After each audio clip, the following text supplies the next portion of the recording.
भारत माता की, भारत माता की, भारत माता की।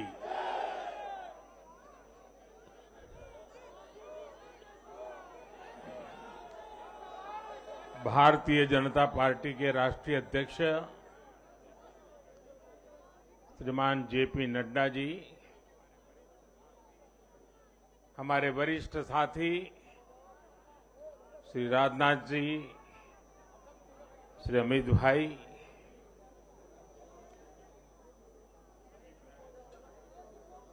सभी प्यारे साथियों, मैं सबसे पहले जनता जनार्दन के सामने नतमस्तक हूं।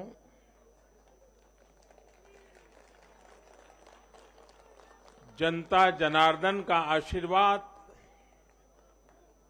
अभिभूत करने वाला है।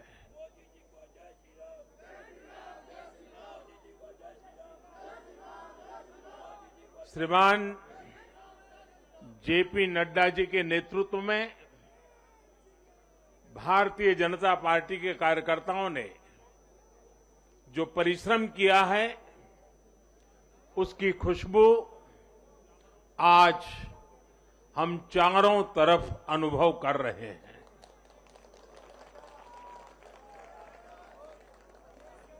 जहां भारतीय जनता पार्टी प्रत्यक्ष नहीं जीती, वहां भाजपा का वोट शेयर भाजपा के प्रति स्नेह का साक्षी है।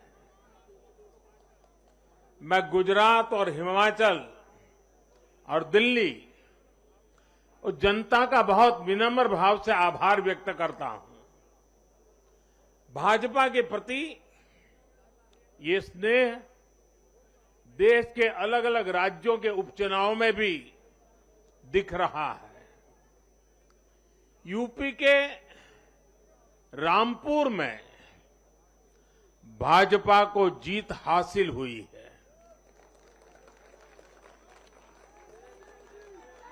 बिहार के उपचुनावों में भाजपा का प्रदर्शन आने वाले दिनों का स्पष्ट संकेत कर रहा है।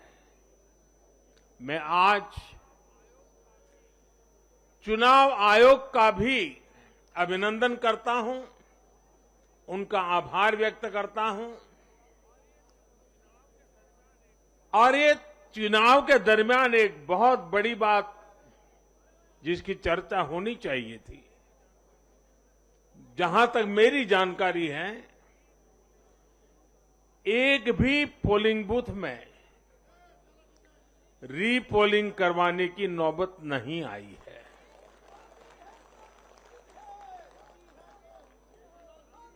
मतलब कि सुख और शांतिपूर्ण रूप से लोकतंत्र की भावनाओं को पूरी तरह लेटर एंड स्पिरिट में स्वीकार करते हुए मतदाताओं ने लोकतंत्र के उस उत्सव को बहुत बड़ी ताकत दी है।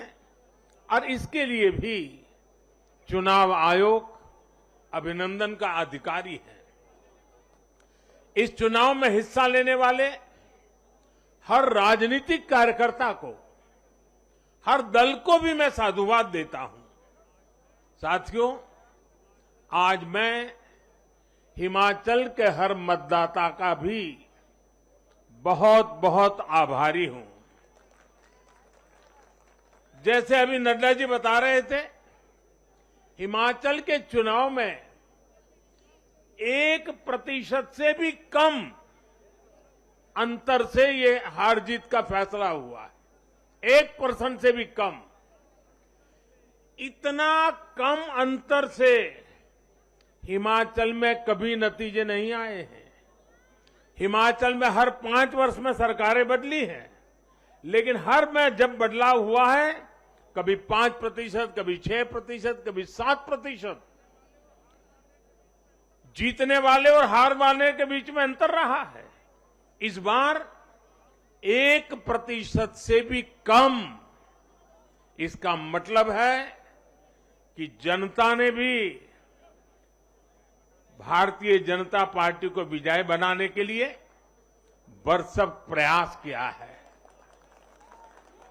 मैं हिमाचल की जनता को आश्वस्त करता हूं कि भाजपा भले ही 1% से पीछे रह गई, लेकिन विकास के लिए हमारी प्रतिबद्धता 100% रहेगी।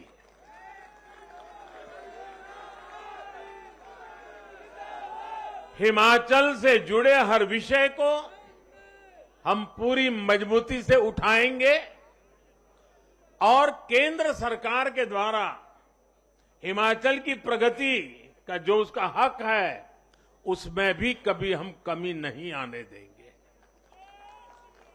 अभी जो मैंने दिल्ली का वर्णन सुना कि किस प्रकार से दिल्ली कॉरपोरेशन को विफल करने के इरादे से जनता के साथ धोखा किया गया, ये काम हम नहीं करते हैं। हम हिमाचल की प्रगति के लिए भी भारत सरकार की प्रतिबद्धता वैसी ही बनी रहेगी। साथियों, बीजेपी को मिला जनसमर्थन इसलिए भी महत्वपूर्ण है क्योंकि ये ऐसे समय में आया है जब भारत अमृत काल में प्रवेश कर चुका है। ये दिखाता है कि आने वाले 25 साल सिर्फ और सिर्फ विकास की राजनीति के ही है। भाजपा को मिला जनसमर्थन नए भारत की आकांक्षाओं का प्रतिबिंब है। भाजपा को मिला जनसमर्थन भारत के युवाओं की युवा सोच का प्रकटीकरण है। भाजपा को मिला जन समर्थन गरीब, दलित, वंचित, पिछड़े, शोषित, आदिवासियों के सशक्तिकरण के लिए है। लोगों ने भाजपा को वोट दिया क्योंकि भाजपा का हर सुविधा को प्रत्येक गरीब, मध्यम वर्गीय परिवार तक जल्द से जल्द पहुंचाना चाहती है। लोगों ने भाजपा को वोट दिया क्योंकि भाजपा देश के हित में बड़े से बड़े और कड़े से कड़े फैसले लेने का दम रखती है।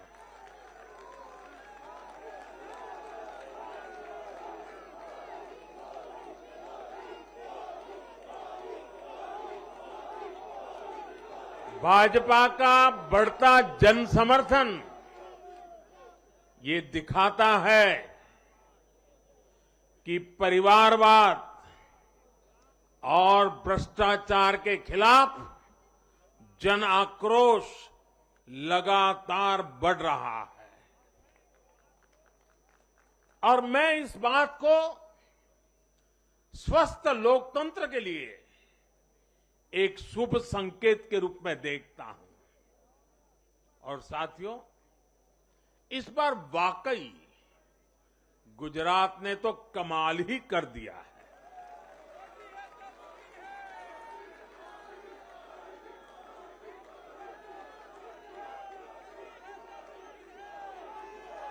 मैं नड्डा जी सहित सभी भाजपा कार्यकर्ताओं को बधाई देता हूं और विशेष रूप से मैं गुजरात की जनता को भी नमन करता हूं। चुनावों के दौरान मैंने गुजरात के भाई बहनों और युवाओं से कहा था कि इस बार नरेंद्र का रिकॉर्ड टूटना चाहिए। और मैंने वादा किया था कि भूपेंद्र नरेंद्र का रिकॉर्ड तोड़े, इसलिए नरेंद्र जी जान से मेहनत करेगा।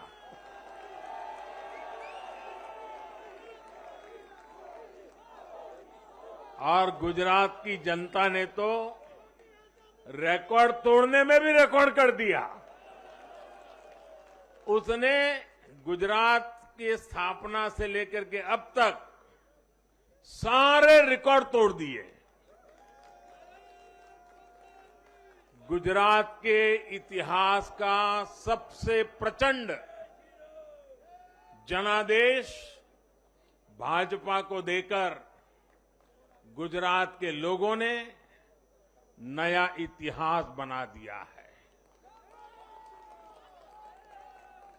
2.5 दशक से निरंतर सरकार में रहने के बावजूद इस प्रकार का प्यार अभूतपूर्व है, अद्भुत है।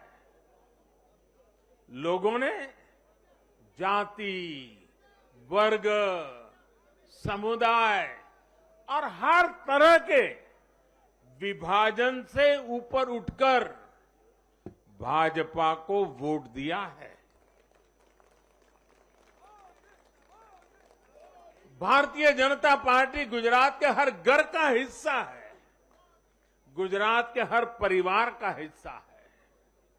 साथियों, इस चुनाव में गुजरात में 1 करोड़ से भी ज्यादा ऐसे वोटर्स थे जिन्होंने मतदान किया, लेकिन ये वो मतदाता थे जिन्होंने कभी भी कांग्रेस के कुशासन को, उसकी बुराइयों को देखा नहीं था। वे फ्रेश थे, उन्होंने सिर्फ भाजपा की ही सरकार को देखा था। और युवाओं की तो प्रकृति होती है कि वो हमेशा सवाल पूछते हैं, जांचते हैं, परखते हैं, उसके बाद किसी फैसले पर पहुंचते हैं। युवा सिर्फ इसलिए किसी पार्टी को वोट नहीं करते क्योंकि वो दशकों से सत्ता में रही या फिर उस पार्टी के नेता किसी बड़ी परिवार के हैं। युवा तभी वोट देते हैं जब उन्हें भरोसा होता है, जब उन्हें सरकार का काम प्रत्यक्ष नजर आता है। और इसलिए आज युवाओं ने जब भाजपा को भारी संख्या में वोट दिया है, सीट से लेकर वोट तक के सारे रिकॉर्ड तोड़ दिए हैं, तो इसके पीछे का संदेश बहुत स्पष्ट है। इसका मतलब है कि युवाओं ने हमारे काम को जांचा, परखा और उस पर भरोसा किया है। इसका मतलब ये है कि युवा भाजपा की विकास वाली राजनीति चाहते हैं। इसका मतलब है कि युवा ना तो जातिवाद के बहकावे में आते हैं, न परिवारवाद के। युवाओं का दिल सिर्फ विजन और विकास से जीत सकते हैं, और भाजपा में विजन भी है और विकास के प्रति प्रतिबद्धता भी है। साथियों, आज एक और बात याद करने वाली है। जब महामारी के घोर संकट के बीच बिहार में चुनाव हुए थे, तो जनता ने भाजपा को भरपूर आशीर्वाद दिया। जब महामारी के संकट से बाहर निकलते हुए असम, यूपी, उत्तराखंड, गोवा, मणिपुर एक के बाद एक चुनावों में जनता ने भारतीय जनता पार्टी को ही चुना। और आज जब भारत विकसित भारत के लक्ष्य की प्राप्ति के लिए आगे बढ़ रहा है, तो भी देश की जनता का भरोसा सिर्फ और सिर्फ भाजपा पर है।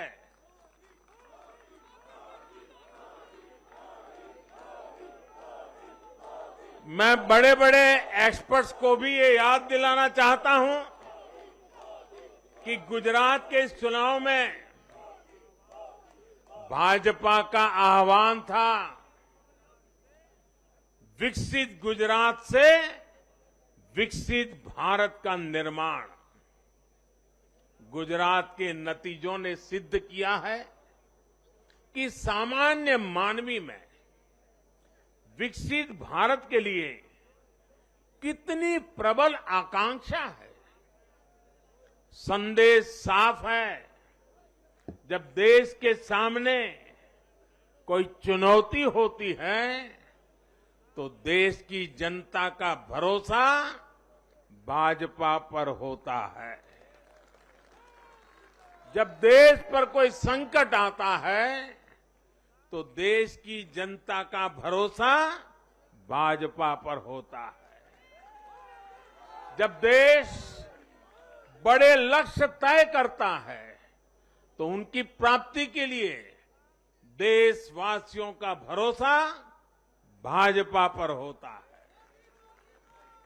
जब देश की आकांक्षाएं चरम पर होती हैं तो भी उनकी पूर्ति के लिए देश की जनता का भरोसा भाजपा पर ही होता है।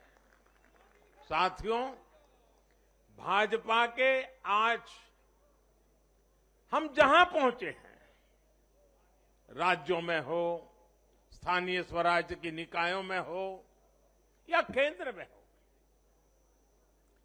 ये ऐसे ही नहीं पहुंचे हैं। 5 पीढ़ियां जनसंघ के जमाने से तपस्या करते हुए परिवार के परिवारों खपते रहे, तब जाकर के ये दल बना है, तब जाकर के हम यहां पहुंचे हैं।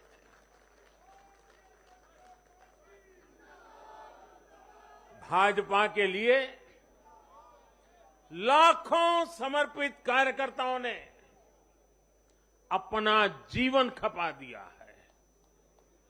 व्यक्तिगत सुख, व्यक्तिगत आकांक्षाएं, व्यक्तिगत खुशी, व्यक्तिगत महत्वाकांक्षा, व्यक्तिगत सफलता, इन सबको तिलांजलि देकर भाजपा का प्रत्येक कार्यकर्ता समाज और देश की सेवा करने में, समाज और देश को सशक्त करने में जुटा रहता है।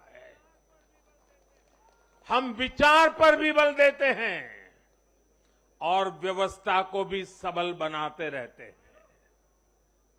भाजपा अपने कार्यकर्ताओं की अथाह संगठन शक्ति पर भरोसा करके ही अपनी रणनीति बनाती है और सफल भी होती है।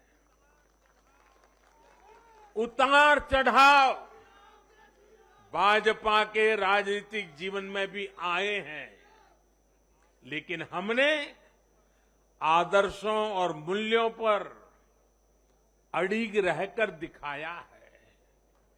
साथियों, पिछले 8 वर्षों में देश में एक और बहुत बड़ा बदलाव अनुभव किया गया है। ये बदलाव कार्य का भी है, कार्यशैली का भी है। भाजपा की सरकारें भी कार्य को छोटा नहीं समझती। हम मानते हैं हर काम बड़े लक्ष्यों की प्राप्ति का माध्यम बनता है। इसलिए भाजपा की सरकारों ने गरीबों के लिए पक्के घर, शौचालय, गैस कनेक्शन, बिजली कनेक्शन, नल से जल, बैंक में खाते, मुफ्त इलाज, मुफ्त भोजन, इंटरनेट, ऐसी बेसिक सुविधाओं पर फोकस किया है। पहले की राजनीति में ये बहुत फैंसी विकास नहीं माना जाता था। पहले की राजनीति में इसे बड़े काम के तौर पर देखा भी नहीं जाता था।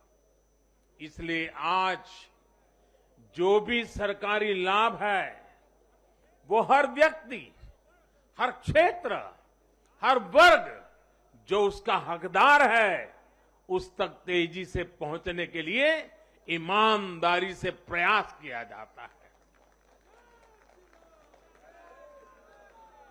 पूरा का पूरा पहुंचे, इसके लिए टेक्नोलॉजी का भी भरपूर उपयोग किया जाता है। किस क्षेत्र, किस वर्ग, किस समुदाय में कितने वोट हैं, इस आधार पर न हम देश चलाते हैं, न राज चलाते हैं, न सरकारें चलाते हैं। और हमें आज इस बदली हुई राजनीति के सकारात्मक नतीजे भी देखने को मिल रहे हैं। आज बड़े बड़े एक्सपर्ट भी ये कह रहे हैं कि भारत में गरीबी कम हो रही है। साथियों, देश ने पिछले 8 वर्षों में गरीब को सशक्त करने के साथ ही गरीब तक मूलभूत सुविधाएं पहुंचाने के साथ ही आधुनिक इंफ्रास्ट्रक्चर पर भी फोकस किया है। रोड हो, रेल हो, एयरपोर्ट हो, टनल्स हो, सोलर पावर प्लांट हो, स्टेडियम हो, ऑप्टिकल फाइबर नेटवर्क हो, जो भी हो, सबसे उत्तम हो, सबसे श्रेष्ठ हो, ये आकांक्षा लेकर आज भारत चल रहा है। और साथियों, मैं एक और बात आपको याद दिलाना चाहूंगा।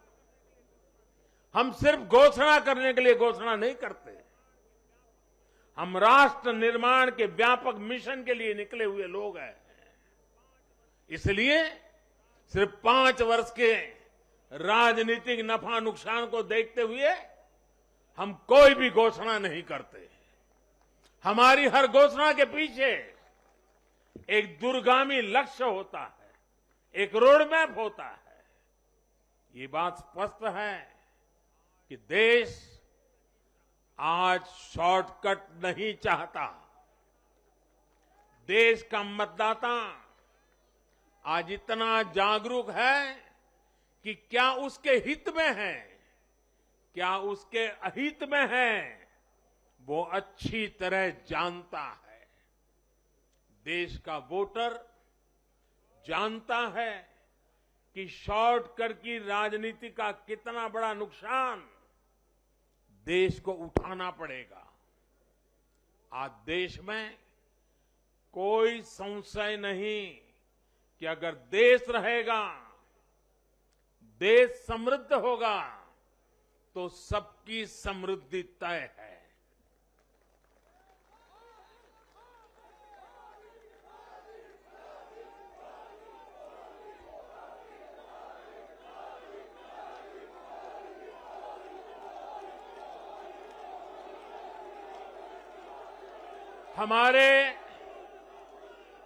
हमारे पूर्वजों के पास अनुभव का अगाध ज्ञान था और अनुभव के निचोड़ से कहावतें बनती थी। और हमारे यहां हमारे पूर्वजों ने हमें विरासत में दी हुई एक कहावत है, आमदनी अठन्नी और खर्चा रुपया। अगर ये वाला हिसाब रहेगा तो क्या स्थिति होगी, ये हम दुनिया में हमारे अड़ोस पड़ोस में आज भली भांति देख रहे हैं। और इसलिए आज देश बहुत सतर्क है। देश के हर राजनीतिक दल को ये याद रखना होगा कि चुनावी हथकंडों से किसी का भला नहीं हो सकता।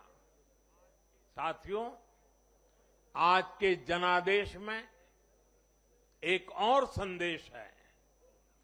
समाज के बीच दूरियां बढ़ाकर राष्ट्र के सामने नई चुनौतियां खड़ी करके जो राजनीतिक दल तत्कालिक लाभ लेने की फिराक में रहते हैं, उन्हें देश की जनता देश की युवा पीढ़ी देख भी रही है और समझ भी रही है।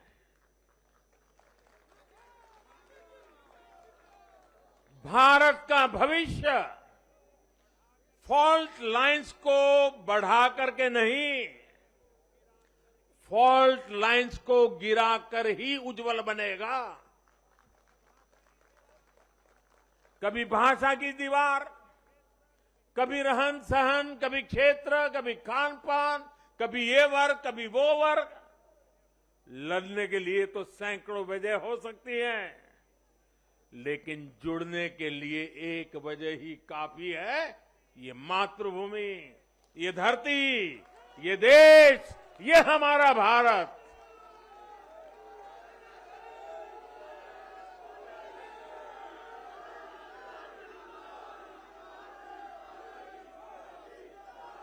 जीने के लिए और मरने के लिए इससे बड़ी वजह कोई और नहीं हो सकती।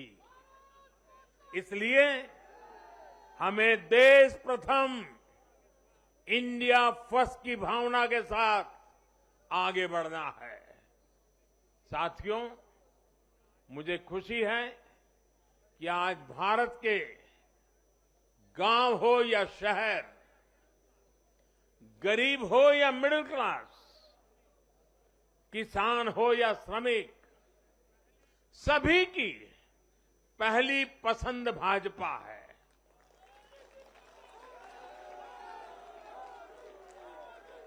भाजपा को गुजरात के आदिवासी क्षेत्रों का भी अभूतपूर्व आशीर्वाद मिला है। और मुझे अभी जो जानकारी बताई गई, एससी एसटी की गुजरात में करीब 40 सीटें आरक्षित है। 40 में से 34 सीटें थंबिंग मेजोरिटी से भारतीय जनता पार्टी जीती है।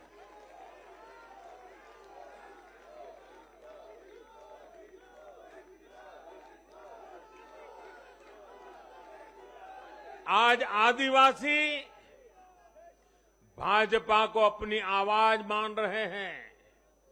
आज भाजपा को आदिवासी समुदाय का जबरदस्त समर्थन मिल रहा है। इस बदलाव को पूरे देश में महसूस किया जा रहा है। ऐसा इसलिए हो रहा है क्योंकि दशकों तक जिन आदिवासियों की आकांक्षाओं को नजरअंदाज किया गया, वो अब देख रहे हैं कि भाजपा लगातार उनकी उम्मीदें पूरी करने में जुटी है। ये भाजपा ही है जिसके प्रयासों से देश को पहली आदिवासी राष्ट्रपति मिली है। ये भाजपा ही है जिसने आदिवासी कल्याण के लिए बजट बढ़ाया और आदिवासी क्षेत्रों में विकास को रफ्तार दी। भाजपा सरकार ने ऐसे अनेक कदम उठाए हैं जिससे आदिवासी समुदाय के लोगों को आर्थिक रूप से मजबूत बनाया जा रहा है। देश भर में आदिवासी स्वतंत्रता सेनानियों के म्यूजियम बनाकर भाजपा आजादी के उन वीर योद्धाओं को सम्मान दे रही है। भगवान बिरसा मुंडा के जन्मदिन को भाजपा सरकार में ही जनजातीय गौरव दिवस घोषित किया गया है। हमारे इन प्रयासों ने आदिवासी युवाओं को उनके स्वाभिमान को ऊंचा किया है। आज भाजपा आदिवासियों को सशक्त करने के लिए हर संभव प्रयास कर रही है। साथियों, आजकल हर चुनाव नतीजों के बाद ये चर्चा भी बहुत होती है कि देश की माताएं, बहनें, बेटियां भाजपा पर इतना आशीर्वाद क्यों बरसाती है।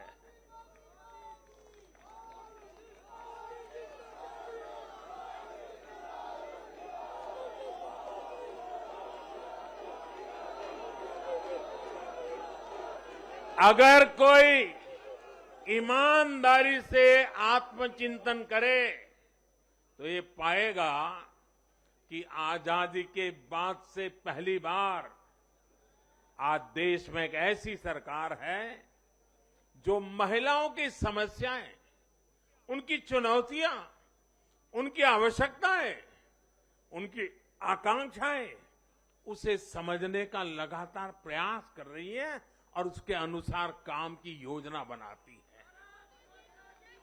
गांव देहात से लेकर शहर तक घरेलू कार्य में व्यस्त महिला से लेकर स्वरोजगार करने वाली या किसी रोजगार से जुड़ी महिलाओं के लिए जितना भाजपा सरकार ने किया है उतना पहले किसी भी सरकार ने नहीं किया। महिलाओं के लिए पहले की सरकारों के 70 साल के कार्यों की तुलना में भाजपा सरकार के 7-8 साल के कार्य कहीं ज्यादा है और इसलिए आज जब भी चुनाव होते हैं तो देश की माताएं, बहनें, बेटियां कमल के निशान का सिर्फ बटन ही नहीं दबाती, उनके हाथों में एक आशीष का भाव होता है, आशीर्वाद का भाव होता है और जब वो उंगली कमल के बटन पर रखती हैं तब वो हम जैसे लाखों कार्यकर्ताओं के सर पे विजय तिलक भी लगा देती है।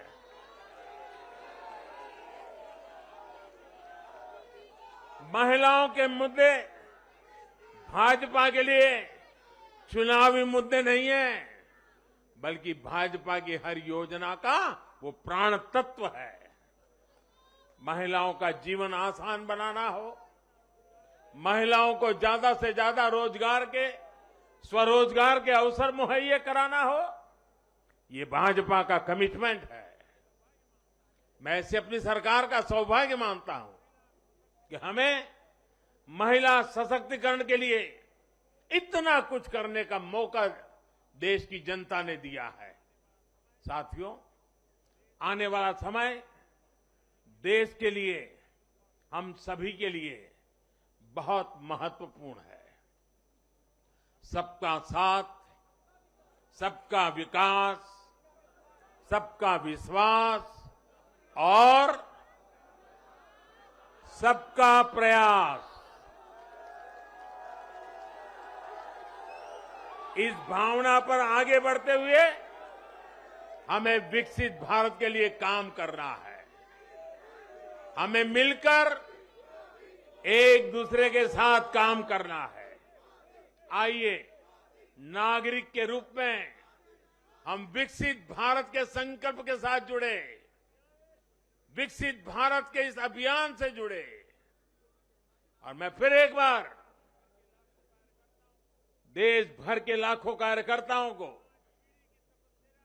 5-5 पीढ़ी की तपस्या को आगे बढ़ाने के लिए हृदय से धन्यवाद करता हूं, अभिनंदन करता हूं। मैं जनता जनार्दन को भी प्रणाम करता हूं।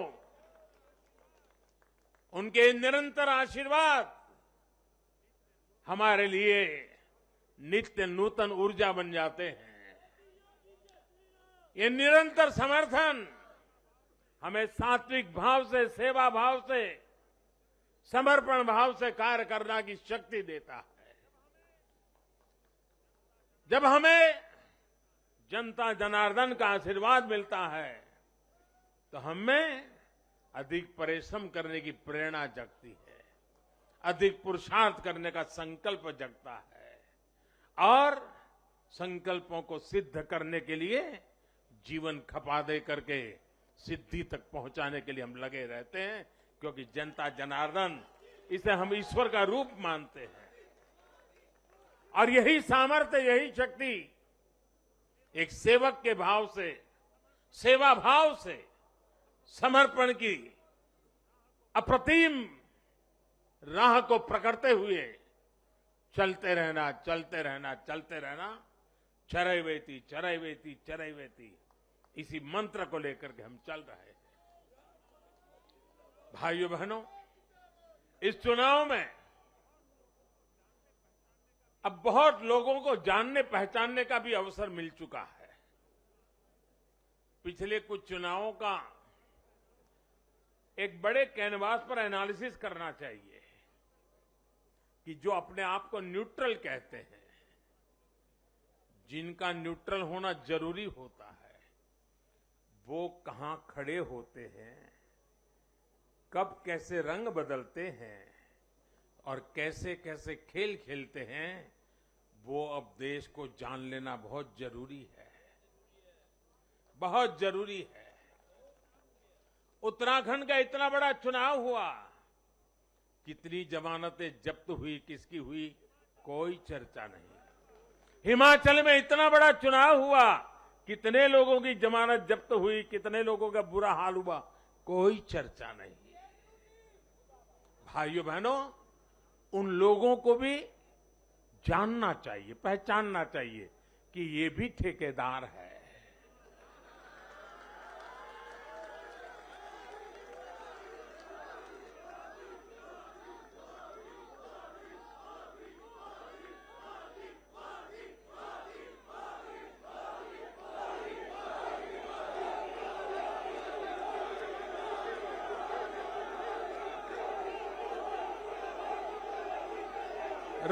राजनीति में सेवा भाव से एक मूक सेवक की तरह काम करना, वो जैसे डिस्क्वालिफिकेशन माना जा रहा है। कि क्या नौबत आई है, ये कैसे नए मापदंड लगाए गए हैं।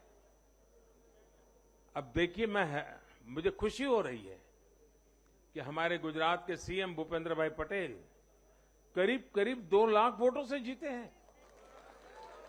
असेंबली सीट पे, लोकसभा में भी कोई 2 लाख से जीते तो बहुत बड़ी बात मानी जाती है। असेंबली में करीब करीब 2 लाख वोट से जीतना, लेकिन ठेकेदारों का,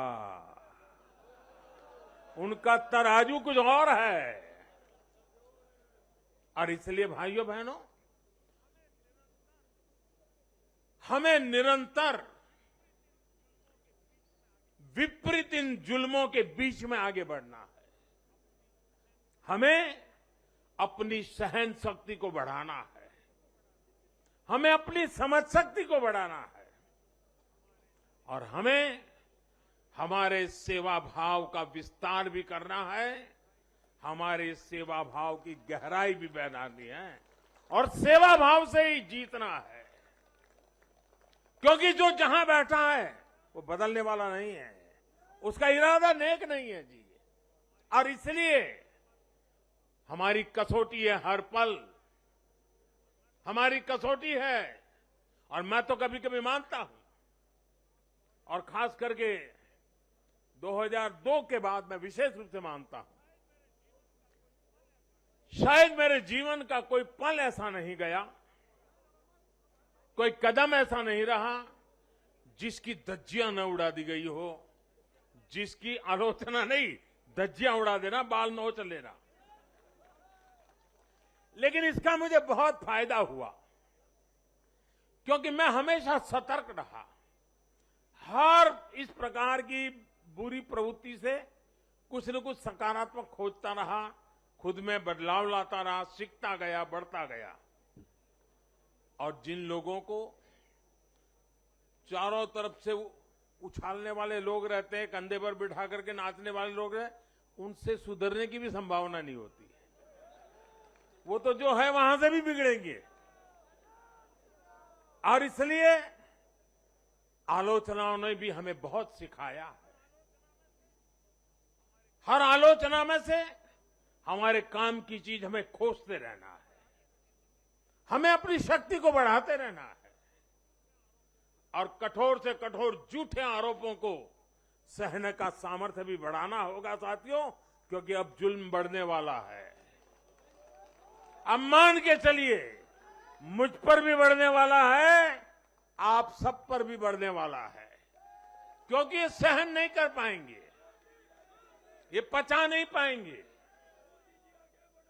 और उसका जवाब यही है, हमें अपनी सहन शक्ति बढ़ाना है, हमें अपनी समझदारी का विस्तार करना है, हमें अधिक से अधिक लोगों को समावेश करने की दिशा में अपने हाथ चौड़ा करके लोगों को स्वीकारना है, स्वागत करना है। सकारात्मक रास्ता, सेवा भाव का रास्ता, समर्पण का रास्ता, यही मार्ग हमने चुना है, वही मार्ग हमको यहां पहुंचाया है और आगे भी हमारे पुरुषार्थ से, परिश्रम से देश की आकांक्षाओं वाला ये देश भी बनेगा। 2047 जब हिंदुस्तान आजादी के 100 साल मनाएगा, विकसित भारत हमारे नौजवानों के हाथ में हम देके जाएंगे। दोस्तों बोलिए भारत माता की, भारत माता की, भारत माता की। बहुत बहुत धन्यवाद।